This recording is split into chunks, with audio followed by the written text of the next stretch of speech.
गोटे जगह कर सब जगह एमती उठाऊँ ये जिन जो कम हो चल सब चल जो जो जगह होम आपको खबर दूँ आप से कम करना हाँ हाँ बहुत थर खबर दिया चल आप चलना जो जगह आम देखेबू आप चलते से उठे आग सब जगह जी बिना तहसिलदार अर्डर चल आप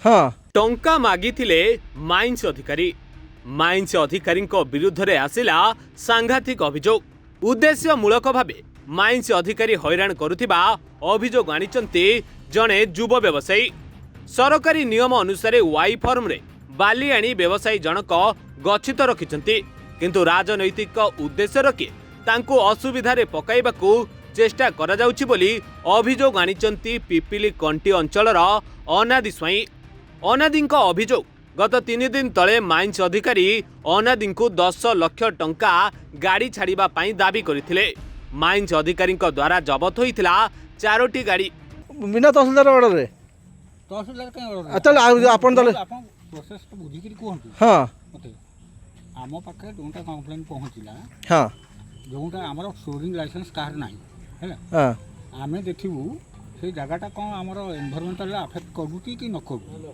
अच्छा तापरे से लोक जो प्राइवेट लैंड हेतो से लोक को कहबू तमे जोटा आनतो ता जेन्युइननेसटा दियो जेन्युइननेस केम देबे से माने जदि किनी थिबे वाई फॉर्म देखबे वाई फॉर्म देखि सारा हम चेक करू वाई फॉर्म माइंस अधिकारी द्वारा जबत होइतिबा 4टी गाड़ी मध्यरु 3टी गाड़ी छाड़ी दिया जाइतिला मात्र अनादिंकु माइंस अधिकारी कुआडे प्रथमे 10 लाख परे आहुरी 5 लाख दाबी करथिले टंका न देबारु उद्देश्यमूलक भावे सबु कागज पत्र थाई मध्य तांको हैरान करा जाउछि बोली अभियोग करिसंती अनादि 3 दिन तले मोर गोटे गाड़ी धरा हैथिला ये मोर मन की जाउथिला दलार भितर मु गाड़ी माइंस वाला धरले सेठु से थाना को लेके गले मु 2 दिन पर ता पर दिन माइंस ऑफिस गली गला भितर मते समीर मिश्र जे माइनिंग ऑफिसर मते याडी के डाकी कहले तुम्हें मोर तो चाकरी 4 मास रहिला मते 10 लाख दे तो गाड़ी मु तो छाड़ी देबी मुझे लगा 10 लाख मुझे देवी ना तुम जो बाली फैली सब गदेच मुझे सब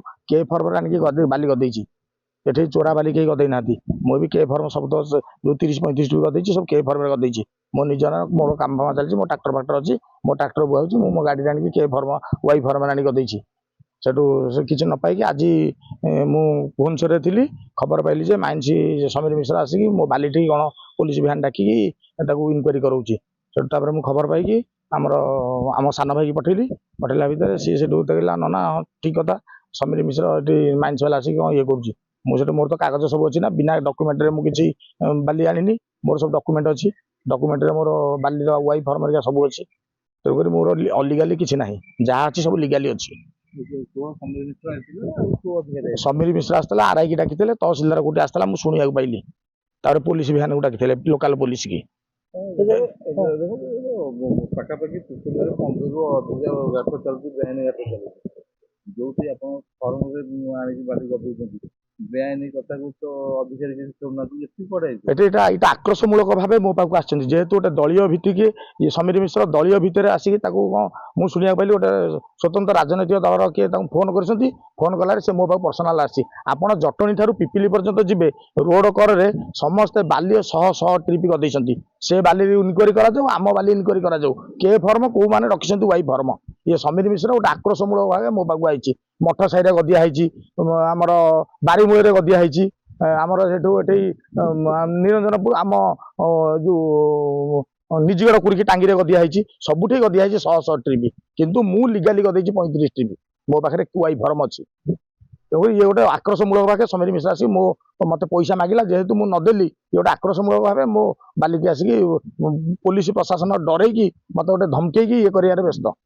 तहसिलदार कौन कहते तहसिलदार मत पर्यटन किसी कहना केवल आरआई कहले तुम से बाली कागज पत्र अच्छी बोले बाली कागज पत्र अच्छी मोर देखो बर्तमान पिपिले बेआईन बालीघाट चलती पानी अधिकारी जाऊना जमा जाऊना से मंथली मासिकिया समीर मिश्र मासिकिया जहाद्वारा कि मासिकिया काटू 50,000 60,000 प्रति बालीघाट चलाऊँगी से नौ बर्तमान परवर्ती पदक्षेप कौन मु बर्तमान जब मत मो बालिक सीज मोर तो डॉक्यूमेंट अच्छी मु हाइकोर्ट मान्यवर उच्च न्यायालय आश्रय नेबी ମତେ କାଗଜ କଲମ ନଦେଲେ ମୋ କଣ ମନକୁ ସିଜ୍ କରିଦେବେ। ମୋ ନିଜ ଜାଗାରେ ମୁଁ ଲିଜ୍ ନେଇକି ଜାଗାରେ ବାଲି ଗଦେଇଛି, ମୋର କାମକୁ ବାଲି ଗଦେଇଛି। ମୁଁ ତ ଚୋରା ବାଲି ଆଣି କୋଉଠି ଗଦେଇନି।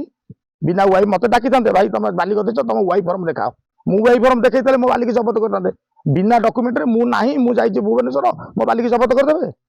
ଏଇଟା କୋଉ ନ୍ୟାୟ ଅଛି? ବର୍ତ୍ତମାନ ଆଜି ମାଇନ୍ସ ଅଧିକାରୀ ଆପଣଙ୍କ ସହିତ ଯୋଗାଯୋଗ କରୁଛନ୍ତି? କିଛି ଯୋଗାଯୋଗ କରିନାହାନ୍ତି। ମୁଁ ଖବର ପାଇକି ଫୋନ କଲି, ବୋଲି କଣ ମୋ ବାଲିଘାଟଠି ଆପଣ ଠିଆ ହେଇଛନ୍ତି ମୋ ବାଲି ଗଦାଠି? ନା ହଁ ସେ ବାଲି ଆପଣ କହୁଛନ୍ତି। ମୁଁ କହିଲି ମୋ ଡକ୍ୟୁମେଣ୍ଟ ଅଛି? କଣ କହିବେ? ନା ଆଉ କିଛି କହିଲେନି। କହିଲା ହଉ ଡକ୍ୟୁମେଣ୍ଟ ଅଛି ଦେଖେଇବୁ ଆଉ। ତାହେଲେ ମୁଁ ଡକ୍ୟୁମେଣ୍ଟ ଦେଖେଇବି? ସବୁ ଯେତେ ରୋଡ ସାଇଡ୍ ଯେତେ ବାଲି ଗଦି ଅଛି ସମସ୍ତେ ଡକ୍ୟୁମେଣ୍ଟ ଦେଖାଅ। ପର୍ସନାଲ ଗଜ ରଖିକି ଗୋଟେ ଆକ୍ରୋଶ ମୂଳ ଭାବେ ସ୍ୱତନ୍ତ୍ର ରାଜନୈତିକ ଦଳ ପ୍ରେସର କରୁଛି, ତମେ ଆସୁଛ ମୋ ପାଖକୁ। ଆଜି ଟଙ୍କା ମାଗିଥିଲେ ନ ଦେବା ପାଇଁ ଟଙ୍କା ମତେ ବାରମ୍ବାର ମତେ କହିଲା, ତମେ ଟଙ୍କା 5 ଲକ୍ଷ ଦିଅ, ମୁଁ ତମ ଗାଡି ଛାଡିଦେବି। ମୁଁ କହିଲି 5 ଲକ୍ଷ ଟଙ୍କା ମୁଁ କୋଉଠି ଆଣିବି ଆଜ୍ଞା? ଗୋଟେ ଗାଡିର EMI କେତେ ଦିନ? ସେଇ ରାଗରେ ଆଜି ପର୍ଯ୍ୟନ୍ତ ବି ମୋର କେସ୍ ରେଜିଷ୍ଟ୍ରେସନ କରିନି। 10 ଲକ୍ଷ ଟଙ୍କା ମାଗିଥିଲେ ଆପଣ?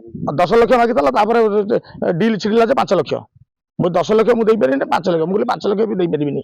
ତେଣୁକରି ଯୋଉଦିନ ମୋ ଗାଡି ଥିଲେ ସେଦିନ ବି 4ଟା ଗାଡି ଧରିଥିଲେ, 3ଟା ଗାଡି ଛାଡିଦେଲେ, କେବଳ ମୋରି ଗୋଟିଏ ଗାଡିକି ନେଇକି ଗଲେ। ମୁଁ ଚାହୁଁଛି ଏଇଟା ନ୍ୟାୟିକ ମାନେ ଏଇଟା ଠିକରେ ତଦନ୍ତ କରାଯାଉ। ଓଡ଼ିଶାବାସୀ ଜାଣନ୍ତୁ ସମସ୍ତେ କିପରି ଗୋଟେ ଲୋକକୁ ହତାଶ କରୁଛନ୍ତି ସ୍ୱତନ୍ତ୍ର ରାଜନୈତିକ ଦଳର ପ୍ରେସରରେ। ଇଏ ସମୀର ମିଶ୍ର ଏଠି ଆସିକି ମୋର କେ ଫର୍ମ ୱାଇ ଫର୍ମ ଥାଇକି ମୋ ବାଲିଘାଟକୁ ଜବତ କରିବାକୁ ଆଇଛି, ମୋ ବାଲି ଗଦାକୁ। ମୁଁ ଗୋଟେ କାମ କରୁଛି, ମୋର ଗୋଡି ବାଲି ସବୁ ଗଦିଆ ହେଇଛି। ମୁଁ ତ ଗୋଡି ବାଲି କୋଉଠି ଚୋରି କରିକି ଆଣୁନି ନା, ଗୋଡି ମୁଁ କାଗଜରେ ଆଣୁଛି, GST କାଟିକି ଆଣୁଛି, ବାଲି ମୁଁ ୱାଇ ଫର୍ମରେ ଆଣୁଛି। ହଁ, ମୁଁ ଯେଉଁଟା ଇଲିଗାଲ ଷ୍ଟୋରିଂ ହେଉଛି ଆପଣଙ୍କ ମାଇନର ମିନେରାଲ, ଯେଉଁଟା ମୋ ଦୃଷ୍ଟିକି ଆସୁଛି, ମୁଁ ଫ୍ରେଜ୍ ବେଶୀ ସେଟା ଯାଇକି ସିଜ୍ କରୁଛି। ସିଜ୍ କରି ଯେହେତୁ ଆମର କାହାକୁ ଷ୍ଟୋରିଂ ଲାଇସେନ୍ସ ପୁରୀ ଡିଷ୍ଟ୍ରିକ୍ଟରେ ଦିଆଯାଇନାହିଁ, ମୁଁ ସେଇଟା ତାଙ୍କ ପେପର ଫେପର ଭେରିଫାଇ କରୁଛି। ଯଦି ଇଲିଗାଲ ହେଲା ସେଟାକୁ ନେକ୍ସଟ କୋର୍ସ ଅଫ୍ ଆକ୍ସନ୍ କ'ଣ ନିଆଯିବ, ଆଇଦର ସ୍ପଟ୍ ଅକ୍ସନ୍ କିମ୍ବା ସେ ଲୋକ ଯିଏ ଯଦି ଫାଇନ୍ ଦେବ ତାଙ୍କୁ ବି ରିଲିଜ୍ କରାଯିବ। ବର୍ତ୍ତମାନ କେତେଟା ସ୍ଥାନକୁ ଆପଣ ଇଲିଗାଲ? ମୁଁ ଇଲିଗାଲ 2ଟା ଜାଗା ଯାଇଥାଏ। ଗୋଟେ କଣାସର, ସେଇ ଜାଗା ନାଁଟା ବିନ୍ଧନ, ସେକେଣ୍ଡ ଏଇଟା। ଆପଣ ଆସିଲେ କୋଉ ପଟେ? ମୁଁ ଯାଇଥିଲି କଣାସ। କଣାସରୁ ଆସିଲି ଏଇଟା କ'ଣ ଜାଗା ଆପଣଙ୍କ ଗୋଡ଼ିପୁଟ ମାଛଭଡ଼ା ଦେଇକିରି ବାଟରେ ଆପଣ ଡାହାଣ ପଟେ ବାଲି ଗଦି ନଥିଲା? ମତେ ମୁଁ ଦେଖିନି, ଦୃଷ୍ଟି କରିଥିଲି। ଡାଇରେକ୍ଟ ନଈ ଭିତରେ ଆପଣ ନାଇଁ ମତେ ଯେଉଁଟା ଦେଖାଗଲା ସେଇଟା ପିପିଲିରେ ବୋଧେ ପ୍ରାୟତଃ 28ଟା ବେଆଇନ ବାଲିଘାଟ ଥିଲା। ହଁ କୁହନ୍ତୁ। ତ ବେଆଇନ ବାଲିଘାଟରୁ ବର୍ତ୍ତମାନ ସୁଦ୍ଧା ଆପଣ ଗୋଟିଏ ଲୋକ ଶିଖିନି? ନାଇଁ, ବେଆଇନ ବାଲିଘାଟକୁ ସିଜ୍ କରିଛି ମୁଁ। ଆପଣଙ୍କ ନିକଟରେ ଜାଣିଛନ୍ତି ମାଧିପୁରଟା ଆପଣ ଯୋଉଟା କୁହନ୍ତୁନି, ମାଧିପୁରରେ ଆପଣ ବି ଜାଣିପାରିବେ। ମୁଁ ମାଧିପୁରରେ 2ଟା ଗାଡ଼ି ବେଶୀ ସିଜ୍ କରିଥିଲି। ଆଉ ତାର ଯାଇକି ଆମର ଯେଉଁ କେମିତି ଟ୍ରାନ୍ସପୋର୍ଟ ଚାଲୁଛି ନା, ଶୁଣନ୍ତୁ, ଚାଲିଛି। ଆମେ ତାକୁ ଟେଣ୍ଟ କାଟିକି ବନ୍ଦ କରୁଛୁ, ରେଗୁଲାର ରାସ୍ତାରେ ଅନ୍ ରୋଡ ଚେକିଂ କରୁଛୁ, এটা ଆମେ ରେଗୁଲାର ସେଟା କରୁଛୁ। ତାପରେ ପାଖାପାଖି ଯୋଉ ଅଫିସ ବାଲିଘାଟରୁ ହଜାର ଟ୍ରିପ ବାଲି ରାସ୍ତା କଡରେ ଗଦିଯାଇଛି, ତାପରେ ଆକ୍ସନ ନିଆଯିବ। ଶୁଣନ୍ତୁ, ଆଜି ମୁଁ ଆସିଛି, ଏଇଟା ତ ମେଜରମେଣ୍ଟ ମୁଁ ଏପର୍ଯ୍ୟନ୍ତ କରିନି, କାହିଁକି ସନ୍ଧ୍ୟା ହେଇଗଲାଣି। କେବଳ ଆସିଛି ଏଇ ଜାଗା ହବ କାକୁଡ଼ିଆ ବ୍ରିଜଟା, ସେଇଟା କ'ଣ ଲ୍ୟାଣ୍ଡ ସୋରୁମଟା କ'ଣ ଅଛି ଦେଖ। ଆମ ଲ୍ୟାଣ୍ଡ ସୋରୁମ ଯାହା ମାନୁଆଲି ଆମେ ଦେଖୁଛୁ, ସେଥିପାଇଁ ତହସିଲଦାରଙ୍କୁ ଡାକିଛି, ତାଙ୍କୁ ଲ୍ୟାଣ୍ଡ ସୋରୁମ ମାଗିବି ଏ ଜାଗାଟା କ'ଣ ପ୍ରାଇଭେଟ ଲ୍ୟାଣ୍ଡ କିମ୍ବା ଗଭର୍ଣ୍ଣମେଣ୍ଟ ଲ୍ୟାଣ୍ଡ, ଆଉ ଆର କିସମ କ'ଣ ଅଛି ଦେଖି ସାରିଲା ପରେ ମୁଁ କିଛି ଡାକିଛି। ନାଇଁ, ମୁଁ ଆଜି ଗୋଟେ ଜାଗା କରିଥିଲି, କାଲି ଏମିତି କୋର୍ସ ଭଳି ମୋର ଦୃଷ୍ଟି ଯେଉଁଟା ଆସିବ, କାରଣ ମୁଁ 2ଟା କରିସାରିଲିଣି। ଆପଣ ଜାଣିପାରିବେ, ବିନ୍ଧନ ବି ଯାଇକି ବୁଝିପାରିବେ, ସେଇଟା ବି ଯାଇକି କରିକି ଆସିଛି। ଏବେ ପାଖାପାଖି ଆଉ ଗୋଟେ ଅଛି ମଧ୍ୟ, ତାକୁ କାହିଁକି ଯିବେନି? ଯିବି ମୁଁ କାଲି, ଆଜି ଯିବି। ଆଜି କାହିଁ ଯିବେନି? ନା, ଆଜି ଯିବିନି, ମୋର ସମୟ ଅଛି, ଅଫିସ ଅଲଗା ଅଫିସ କାମ ଅଛି। ଆଜି କ'ଣ ସମୟ ଆଜି ଅଫିସ ହଁ 24 ଘଣ୍ଟା ଆମର। ଶୁଣନ୍ତୁ, ମୁଁ ସିଙ୍ଗଲ ଷ୍ଟାଫ୍ ମୋର ଅଫିସ କାମ ବି ଅଛି। ନାଇଁ, ଆପଣ ଭୁଲି ଯାଉଛନ୍ତି କେମିତି? ଆପଣ ଜାଣିନାହାନ୍ତି ଜାଗା ଅଛି? ମୁଁ ଜାଣିଛି, କହୁଛି ପରା, ନା ଗୁଡ଼ା କହୁଛି। ଯୋଉ ଜାଗା ମାନେ ଦଳ ଭିତରେ କାମ କରୁଛନ୍ତି, ଅନୁମାନ କରୁଛନ୍ତି ଲାଗିଛି ମତେ। ନାଇଁ, ଆପଣଙ୍କ ବୁଝିବା ଭୁଲ। ଆପଣଙ୍କ ମୁଁ ରେଡ୍ କରୁଛି, ତାର ଯେମିତି ବାଲି ଗାଡ଼ି ଉଠି ପାରିବନି, ଯାହା ଯାଇପାରିବନି, ତାକୁ ଟେନସନ ଯାଉଛି। ଯେତିକି ମୋର ସମ୍ଭବ ମୁଁ ସେତିକି ଏନଫୋର୍ସମେଣ୍ଟ କରୁଛି, ଆଉ ନିକଟରେ ବି ବର୍ତ୍ତମାନ ତ ବନ୍ଦ ଅଛି। ଅଲରେଡି ଲୁଟ୍ ସଇଲାଣି, ଆପଣ କେତେବେଳେ କେବେ ତାକୁ ତଦାରଖ କରିବା ସମୟ ଅଛି, କରିବି। ପିପିଲିରୁ ଜୟନ୍ତ କୁମାର ସେଟ୍ଟୀଙ୍କ ରିପୋର୍ଟ, ରିପୋର୍ଟର୍ସ ଟୁଡେ।